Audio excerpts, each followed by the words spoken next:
Good morning students. This is your English class, the chapter The Summer of the Beautiful White Horse. यह आपका snapshots का supplementary reader का chapter है। ये मैंने आपको पहले पढ़ा दिया था। ये पूरा चैप्टर कंप्लीट हो गया था जो विलियम शेरियन ने लिखा था। इसके बाद इसके कुछ क्वेश्चन आंसर्स थे। इसके कुछ क्वेश्चंस है जो एडिशनल है, मैं आपको अलग से बता रहा हूँ, इन्हें आपको करना है।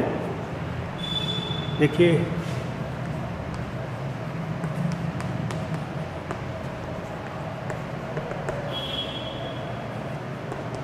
और चैप्टर है आपका summer of the beautiful white horse. Chapter first है summer of the beautiful white horse.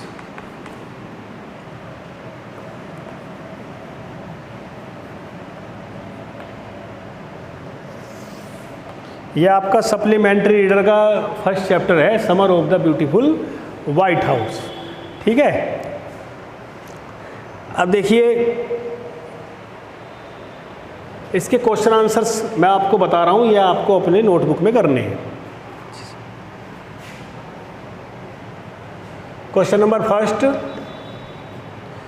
Right the character sketch of Mourad. Write the character sketch of Mourad. जो मुराद था उसमें अरम का भाई, उसके बारे में लिखना है। उसके बारे में उसका कैरेक्टर स्केच आपको बताना है कि उसका कैरेक्टर स्केच मतलब उसकी विशेषता बतानी है आपको, क्या क्या उसकी विशेषता थी। क्वेश्चन नंबर 2 है आपका हु वाज अरम। अरम कौन था?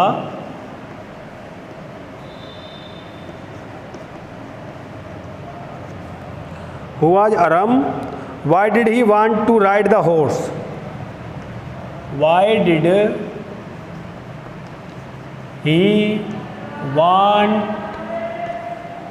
ही want to ride the horse.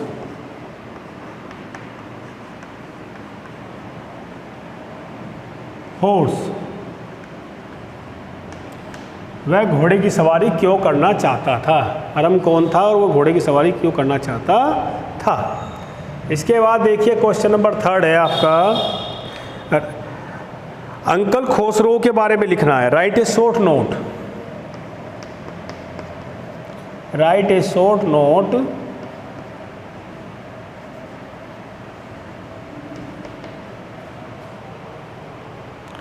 About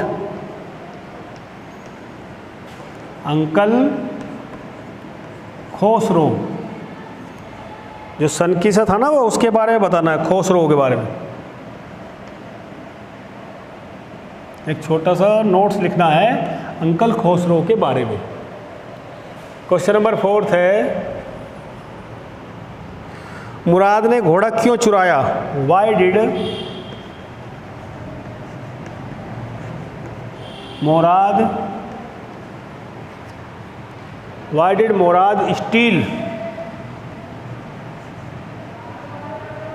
steal the horse। Why did Mourad steal the horse।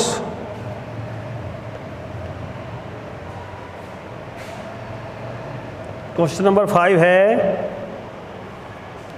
Who was John Byro. John Byro कौन था। Who was John Byro. John Byro कौन था। Did he get his horse. Did he get his horse. क्या उसे अपना घोड़ा मिल गया था। जॉन बायरो कौन था, किसान था वो, उसके बारे में बताना है, मैंने बता रखा है। और क्या उसे वह अपना घोड़ा मिल गया था जो उसका घोड़ा चुराया गया था। इसके बाद क्वेश्चन नंबर 6 है जो मुराद ने घोड़ा क्यों वापिस किया। Why did Why did Murad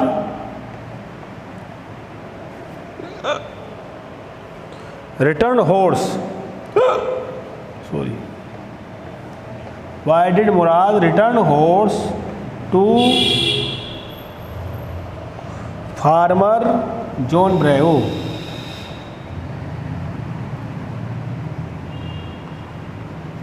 John Byro.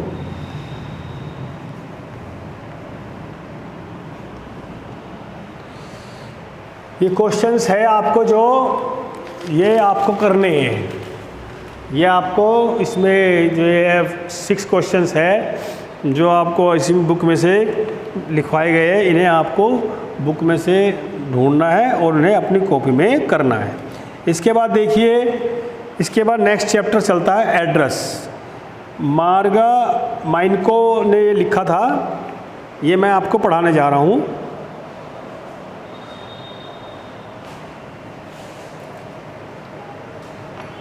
Chapter, इसे मैं रफ कर देता हूँ अब।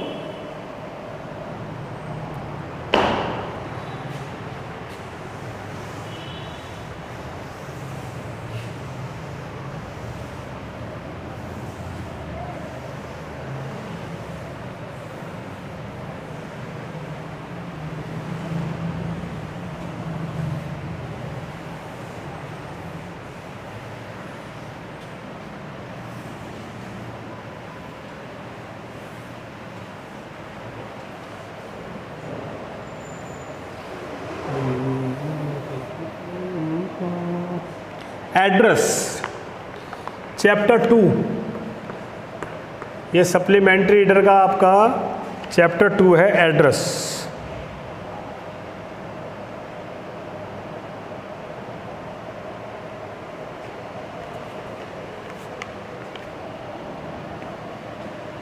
द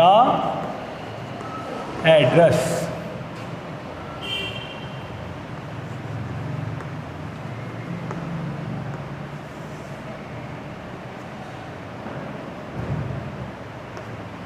देखिए,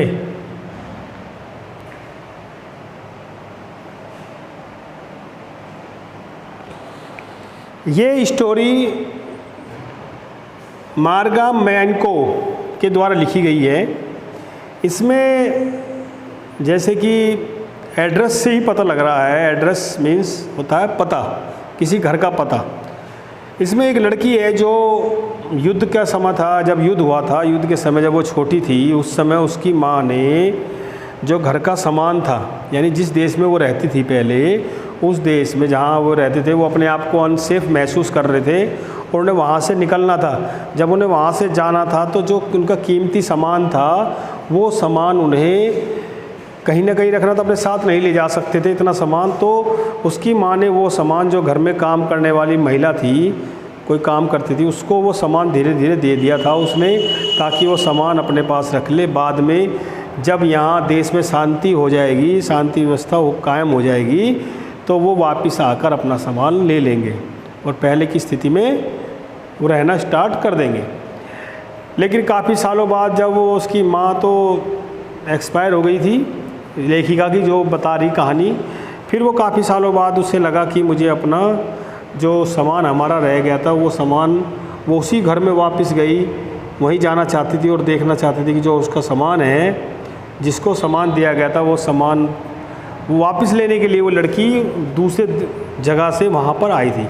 उसी के बारे में इस कहानी में बता रखा है कि वो कैसा फील करती है जब वो अपना पुराना सामान देखती है, अपनी चम्मच कटोरी वगैरह जो भी थे सामान, और बहुत सारे कॉस्टली थिंग उसे दे रखी थी, वो जब उसे देखती है और दीवारों पे जब उसने अपने सामान लगा हुआ देखा तो वो कैसे फील करती है। ऐसे ही जैसे अगर हम कोई हमारा सामान हो, कोई ले दे दे, हम उसे कई सालों बाद देखे तो हमें कैसे महसूस होता है, इसी तरह से उसके जो मेंटली वो सिचुएशन को इसमें इस कहानी में बड़ा ही अच्छा बताया हुआ है। देखिए कहानी कहाँ से स्टार्ट होती है।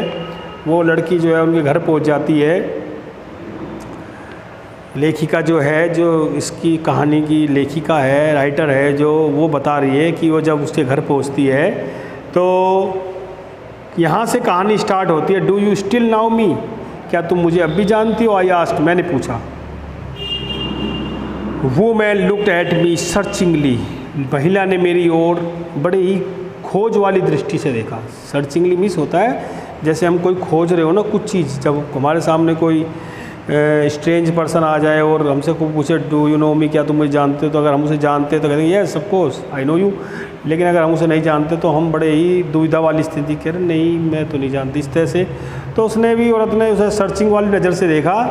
She had open the door A chink, उसने दरवाज़ा थोड़ा सा खोला, जैसे पूरा दरवाज़ा, जिस दरवाजे होते हैं ना, जैसे बहुत से घरों में देखा होगा वो चैन लगी होती है, वो थोड़ा सा दरवाज़ा खोल के पूछते कौन है, इस तरह से। फ्लैट वगैरह में भी जाते हैं तो वो पूरा दरवाज़ा नहीं खोलते, उसमें चैन होती है ताकि कोई इंसान अंदर ना घुस सके ज़बरदस्ती। तो उसने कहा नो, थोड़ा सा दरवाज़ा खोला। She had opened the door A chink, I came closer and stood on the step, फिर वह मैं उसके पास गई, थोड़ा सा और पास गई एक कदम। तो उसने कहा no I did no don't know you, नहीं मैं आपको नहीं जानती हूँ। I am Mrs S daughter, मैं एस की, एस यानी कि फुल नेम नहीं दे रखा, जो एस थी उसकी लड़की हूँ। उसने बताया लड़की ने उस महिला से कि मैं उनकी लड़की हूँ। She held her hand on the door, उसने अपना हाथ दरवाजे पर रखा हुआ था एज तो, हालांकि ऐसा लग रहा था एज तो मानो कि सी वांटेड टू प्रिवेंट, मानो कि वो रोकना चाह रही हो इट ओपनिंग एनी फर्दर, उसे और दरवाज़ा ना खुलना देना चाह रही हो, वो उसे नहीं चाह रही थी कि वो अंदर आए वो महिला। He her face gave absolutely no sign of recognition, उसके चेहरे पर पूरी तरह से ऐसा लग रहा था जैसे वो पहचानती रही है। She kept starting at me in silence, और वह मेरी ओर स्टेयरिंग एट मी, और मेरी ओर लगातार देखती रही, घूरती रही, साइलेंस, चुपचाप मेरी तरफ देखती रही।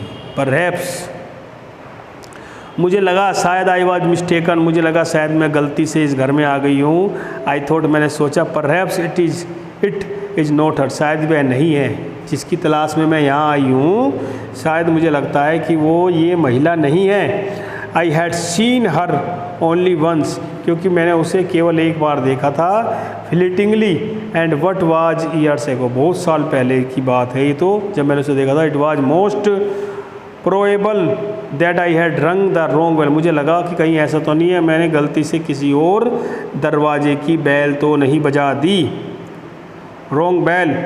The woman let go of the door and step to the side, वो महिला थोड़ी सी हटी, एक कदम उसने बाहर की ओर निकाला। She was wearing my mother's green knitted cardigan, और उसने मेरी माँ का जो कार्डिगन, जब वो बाहर से निकल के आई थोड़ा सा, तो उसने जो मेरी माँ ने कार्डिगन बनाया था अपने हाथों से बुना था, वही कार्डिगन, हरे रंग का कार्डिगन वो पहने हुए थी। द वुडन बटन्स, और उस पर लकड़ी के बटन लगे हुए थे, वर रेदर पेल फ्रॉम वॉशिंग, जो कि पीले पड़ गए थे वॉशिंग करने से, यानी कि धो धा के जब धोते होंगे ना उसे, उस पर जो बटन थे वो बटन भी लकड़ी के थे, जब उसे डेली धोया जाता होगा या तो वो उनका जो कलर था वो पीला पड़ गया था। शीशा, उसने देखा that I was looking at the cardigan, उसने देखा कि मैं उसके कार्डिगन की ओर देख रही हूँ। And half hid herself, फिर उसने अपने आप को ऐसे छिपा लिया थोड़ा सा, उसे लगा भाई ये कार्डिगन पहचान लिया इसने शायद। हर सेल्फ अगेन, फिर उसने अपने आप को वापस छिपा लिया, बिहाइंड द डोर, पीछे की ओर छिपा लिया। बट आई न्यू नाउ, लेकिन अब मैं समझ गई थी कि मैं सही जगह पर आई हूँ। उसे लगा लड़की को कि अब मैं, क्योंकि उसकी माँ का जो कार्डिगन था वो उसने पहचान लिया, और जब पहचान लिया तो उस महिला को लगा कि इस लड़की ने उसको पहचान लिया, तो उसने अपने आप को थोड़ा सा दरवाजे के पीछे छिपा लिया। Well you knew my mother, क्या तुम मेरी माँ को जानते हो, मैंने पूछा। हैव यू कम बैक, क्या तुम वापस आ गए, उस महिला ने कहा। I thought that no one had come back, मुझे लगता है कोई भी नहीं आया अब तक। ओनली मी, केवल मैं। A door open and close in the passage behind her, तभी एक दरवाज़ा पीछे की ओर से खुला बंद हो गया। ए मस्टी स्मेल इमर्ज, एक गंदी सी बदबू पीछे से उधर से आई। I regret I can not do anything for you, उसने कहा मैं माफ़ी चाहती हूँ, मैं आपके लिए कुछ नहीं कर सकती हूँ। आई रिग्रेट, मुझे पछतावा है, रिग्रेट है, मैं रिग्रेट करती हूँ। आई कैन नॉट, मैं नहीं कर सकती, डू एनीथिंग, आपके लिए कुछ नहीं कर सकती, for you. I have come here specially on the train, मैं यहाँ पर स्पेशली ट्रेन से आई हूँ। I wanted to talk to you for a moment, मैं आपसे यहाँ बात करने के लिए आई हूँ कुछ पल के लिए मैं आपसे बात करना चाहती हूँ। It is not convent for me now, उसने कहा ये मेरे लिए अभी इतना ज़रूरी नहीं है। Said the women, I can not see you another time, और मैं चाहती हूँ कि मैं तुमसे दोबारा ना मिलूँ, मैं नहीं चाहती कि तुम मुझसे दोबारा मिलो और मैं तुमसे बात करना नहीं चाहती। She nodded and cautiously close the door as though no one inside the house should be disturb. She nodded, उसने गर्दन से हिलाई और चेतावनी पूर्वक उसने वो दरवाज़ा बंद कर दिया। एज थो, ऐसा लगा मानो, नो वन इनसाइड, की कोई अंदर नहीं है। The house should be disturb, ऐसा लगता था जैसे किसी को डिस्टर्ब कर दिया घर में, या इस तरह से उसे ऐसा लगा। I stood where I was on the step, मैं वहीं खड़ी थी जहाँ मैंने एक कदम बढ़ाया था आगे। The curtain in front of the bay window move, तभी मैंने देखा कि एक जो विंडो थी, वहीं दरवाजे के पास में एक विंडो थी, वो विंडो थोड़ी सी हिली, मतलब विंडो का जो वो था कर्टेन लगा हुआ था, जिससे पर्दा लगा हुआ था, वो थोड़ा सा हिला। समवन स्टेयर्ड एट मी, जो जिस दरवाजे के पास विंडो होती है, उस विंडो के पास ही जो है, मतलब विंडो थी, दरवाजे के पास ही विंडो थी, विंडो पर एक कर्टेन लगा हुआ था, पर्दा लगा हुआ था, पर्दा हल्का सा हिला और मुझे लगा, यानी लेखिका को लगा, राइटर को लगा कि शायद another as though no one inside, कि समवन स्टेयर्ड एट मी, कोई मुझे घूर रहा है, and would then have asked what I wanted, और ऐसा लगता है मानो मुझसे पूछ रहा है कि मैं क्या चाहती हूँ। ओ नथिंग, नहीं। The women would have said it was nothing, O nothing, कुछ नहीं है, उस औरत ने कहा था इट वाज नथिंग, अब कुछ नहीं बचा है। I looked at the name plate, मैंने दोबारा फिर उस नेम प्लेट की ओर देखा। डोरलिंग इट सेड, उसने कहा डोरलिंग लिखा हुआ था इन ब्लैक लेटर्स, काले शब्दों में, white enamel. And on the jamb a bit higher the number 46, और उस पर क्या लिखा हुआ था, नंबर 46 लिखा हुआ था। As I walk slowly back to the station, जैसे ही मैं धीरे से वापस, जब मुझे लगा भाई उसने मुझे कोई रेस्पॉन्स नहीं दिया, तो मैं वापस फिर दोबारा स्टेशन की ओर चल दी। Name plate again back to the station, I thought about my mother, फिर मैंने अपनी माँ के बारे में, अब उसे पुरानी बातें याद आने लगी। Who had given me the address years ago, जिसने मुझे बहुत साल पहले एड्रेस दिया था।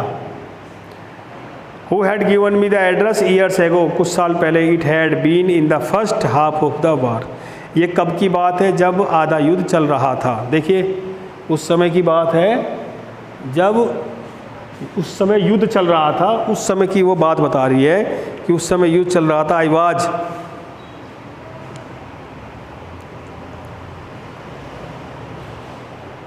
It had been in the first half of the war.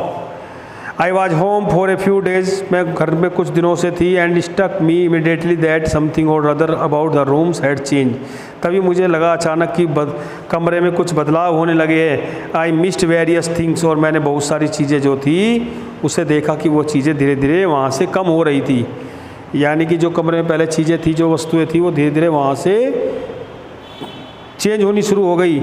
My mother was surprise, मेरी माँ बड़ी आश्चर्यचकित। My mother was surprise I should have notice so quickly, और मेरी माँ मतलब बहुत सरप्राइज हुई इस बात को देखकर कि मैंने इतनी जल्दी नोटिस कर लिया। यानी जो कमरे में जो सामान था, धीरे धीरे वो सामान, आप देख लीजिए, अगर घर में कोई सामान है और आप धीरे धीरे कोई सामान कम होना शुरू हो जाए, सपोज दैट घर में ही कोई बर्तन वगैरह एक दो कुछ कम, जो जिसे हम डेली देखते हैं, लेकिन अचानक ही वो चीज़ें कुछ कम हो जाए तो हम अपने आप ही ऑटोमेटिकली उस चीज़ को नोटिस करते हैं। ऐसे उस लड़की ने भी नोटिस किया। तो मेरी माँ ने कहा तुम बहुत समझदार हो, तुमने बहुत जल्दी नोटिस किया। Then she told me about Mrs Dorling, फिर मिसेस डॉर्लिंग के बारे में बताया। I had never heard of her, मैंने कभी भी उसके बारे में नहीं सुना था। But apparently she was an old acquaintance of my mother, लेकिन मैं जानती थी कि वो मेरी माँ की बहुत पुरानी सहायिका थी। Whom she had not seen for years, लेकिन मैंने उसे पहले कभी नहीं देखा था। She had suddenly turn up and renewed that their contact, since then she had come regularly, फिर वह हम लगातार हमारे यहाँ पर रेगुलरली वो आने लगी। Every time she leaves here she takes something, हर बार जब वह यहाँ आती थी, यहाँ से जाती थी हमारे घर से, तो वो कुछ ना कुछ घर से अपने साथ लेकर जाती थी, यानी माँ उसे कुछ ना कुछ साथ देती थी कि तू ये सामान ले जा, इस तरह से सामान ले जा, और वो सूटकेस भर भर के ले जाती थी। देखिए, she took all the table silver, वो जितनी भी table silver in she took all the table silver in one go, एक एक करके वो लेके जा रही थी।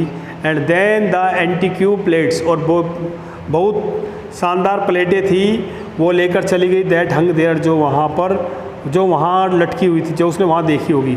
सी had trouble lugging those large vases, बड़े बड़े वेजिस रखे थे, फूलदान वगैरह, वो ले गई। एंड आई एम वरीड, वो बड़ी चिंतित थी। सी गोट ए क्रिक इन हर बैग फ्रॉम द क्रॉकरी, और वह क्रॉकरी भी धीरे धीरे ले गई। My mother shook her head, मुझे बड़ी चिंता थी अपनी क्रॉकरी के बारे में, तो मेरी माँ ने मेरा सर हिलाया, बड़ी प्यार से कहा, I would never have dared ask her, फिर मैंने कभी भी उनसे पूछने का साहस नहीं किया।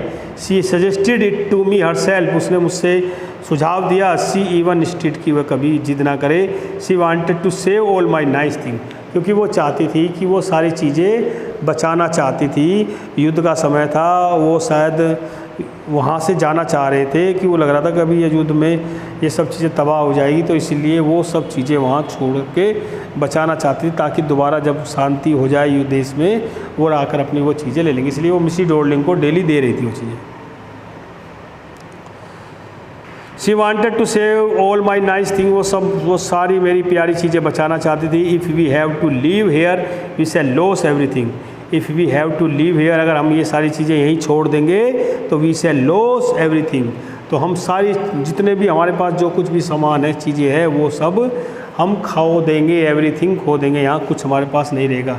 Have you agreed with her that she would keep everything, क्या आपको लगता है कि मैंने पूछा कि आपको लगता है कि वो सब चीज़ें रखेगी, अपने पास संभाल के रखेगी। एज इफ, मानो, that's necessary my mother cried, मेरी माँ ने कहा हाँ लगता तो है, दैट्स नेसेसरी, ये ज़रूरी भी है। It would simply be an insult to talk like that, और इस तरह से तुम अगर मेरे साथ बात करोगे तो ये मेरे लिए अच्छा नहीं है।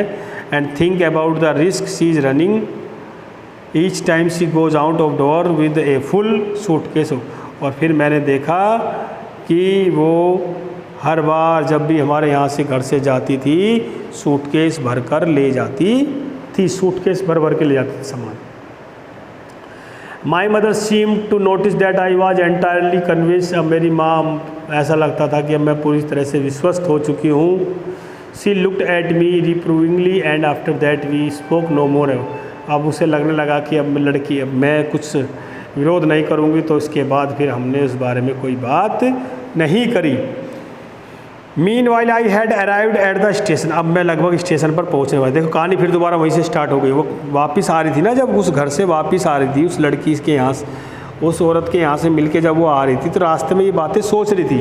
अब वो कहने लगी, अब सोचते सोचते ये स्टोरी फिर वहीं से स्टार्ट हो गई, और वो कहने लगी कि अभी मैं आई हैड अराइव्ड, मैं पहुँच चुकी थी at the station without having paid much attention to thing on the way, मतलब मैं जो रास्ते में जो चीज़ें आ रही थी, रास्ते में मुझे कोई चीज़ दिखाई दी, मैंने उस पर ध्यान ना देते हुए और मैं चली जा रही थी। I was walking in familiar places, I was walking in familiar places again for the first time, और मैं चली जा रही थी उन स्थान पर जिन स्थान पर मैं पहले भी आ चुकी थी सिंस द वार, युद्ध के समय। But I did not want to go further than was necessary, लेकिन मुझे अभी आगे नहीं जाना था, ये ज़रूरी नहीं था। I did not want to upset myself, अभी मैं नहीं चाहती थी अपने आप को दुखी करना with the site of street, उस दृश्य को देखकर, एंड हाउस, उन घरों को देखकर, फुल ऑफ मेमोरीज, जहाँ पर मेरा बहुत कीमती समय बीता था।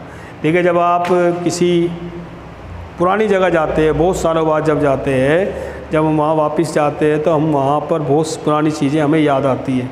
हमने जैसे बचपन बिताया हो या किसी ऐसी जगह गए हो, फिर हम दोबारा कई सालों बाद जाते हैं, तो हमें बड़ा थोड़ा सा अजीब सा फील होता है, कहते हमने यहाँ बिताया था, हमें थोड़ा दुख भी होता है, भाई हम यहाँ रहे और फिर हम यहाँ से चले गए।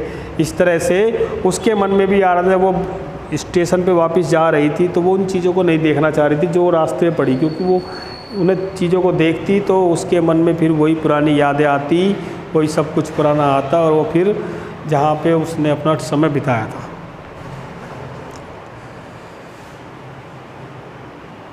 In the train back, I saw Missy Darling in front of me again as I had the first time I met her. In the train back, train वापस की समय में I saw, मैंने देखा Missy Darling in front of me, मेरे सामने Mrs Dorling है। As I had the first time I met, जब मैं उससे पहली बार मिली थी। इट वॉज द मॉर्निंग, सुबह का समय था। After the day my mother had told me, मेरी माँ ने उसके बारे में बताया था। I had got up late, मैं लेट उठी थी। एंड कमिंग डाउन स्टेयर, जब मैं नीचे आई आहिस्ता मैंने देखा my mother about to see someone, कि मैंने देखा कि मेरी माँ जो है वो about to see someone out, किसी को बाहर छोड़ रही है। A woman with a broad back, जो बहुत ही भारी भरकम मतलब सही औरत थी, मोटी सी औरत थी, ब्रॉड बैक।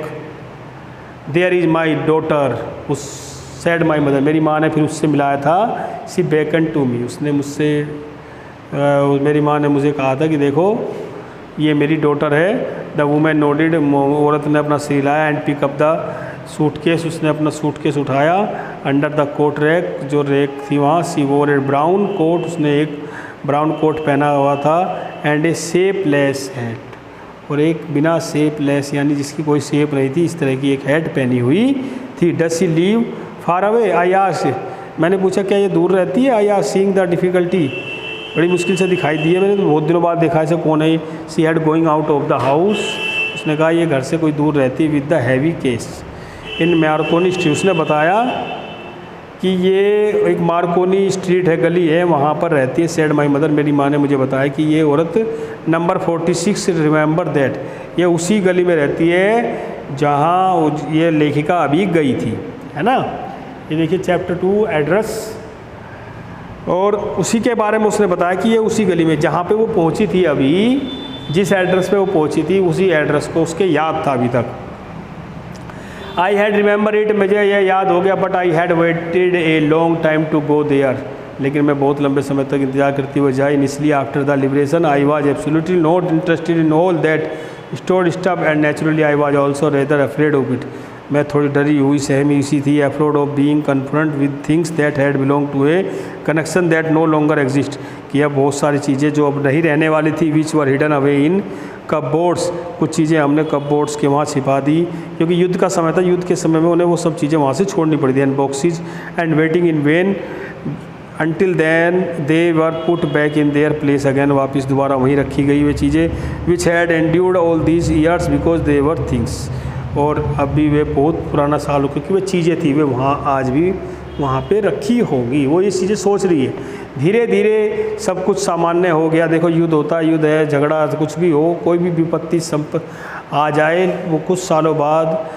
सिचुएशन जो होती है वो सामान्य हो जाती है। इस तरह से जो स्थिति थी वो पहले जैसी हो गई। Bread was getting to be higher colour, bread वही पहले के जैसे की तरह हो गए। There was a bed you could sleep in unthread, अब आप सो सकते हो बिना किसी डर से। A room with a view you were more used to glancing off the day, एक ऐसे कमरे में आप सो सकते थे जहाँ पे अब डर नहीं था। And one day I notice, और एक दिन मैंने नोटिस किया, I was curious about the possession that must still be at that address, एक दिन मैंने महसूस किया कि अब मुझे वापस अपनी चीज़ों के बारे में खोजना चाहिए, मुझे अपनी दोबारा वो चीज़ें लानी होगी। I wanted to see them touch remember, और मैं दोबारा फिर चाहती हूँ उन्हें देखना, उन्हें छूना चाहती हूँ, जो मेरी चीज़ें हैं जो हमसे वो औरत ले गई थी। After my first visit in when इन मिसी डॉर्लिंग, वहाँ पहली बार जब मैं मिसी डॉर्लिंग के यहाँ गई तो मेरा जाना बेकार हुआ। I decide to try to second time, मैंने डिसाइड किया कि मैं दोबारा उसके घर जाऊँगी। Now a girl about 15 open the door to me, जब मैं वापस वहाँ गई तो मैं दोबारा उस लड़की ने दरवाज़ा खोला। आई आस्क्ड, मैंने उससे पूछा if her mother was at home, क्या उसकी माँ घर पर है। नो, उसने कहा सी सैड, उसने कहा नहीं, my mother's doing an errand, मेरी माँ एरेंड कहीं गई हुई है। नो मैटर, कोई बात नहीं। I said I will wait for her, मैंने कहा कोई बात नहीं, मैं उसके लिए वेट कर लेती हूँ। देखिए ये यहाँ तक आपका चैप्टर जो है ये यहाँ तक कंप्लीट हो गया है, पेज नंबर 59 तक। जो नेक्स्ट क्लास में आपको आगे का जो बचेगा, थोड़ा बहुत बच रहा है, वो आगे आपको नेक्स्ट क्लास में कराया जाएगा, उससे रिलेटेड कुछ क्वेश्चंस आंसर भी कराए जाएंगे। आज के लिए बच्चों इतना ही, और नेक्स्ट क्लासेज में आपको अगला ये कराया जाएगा। Okay, thank you.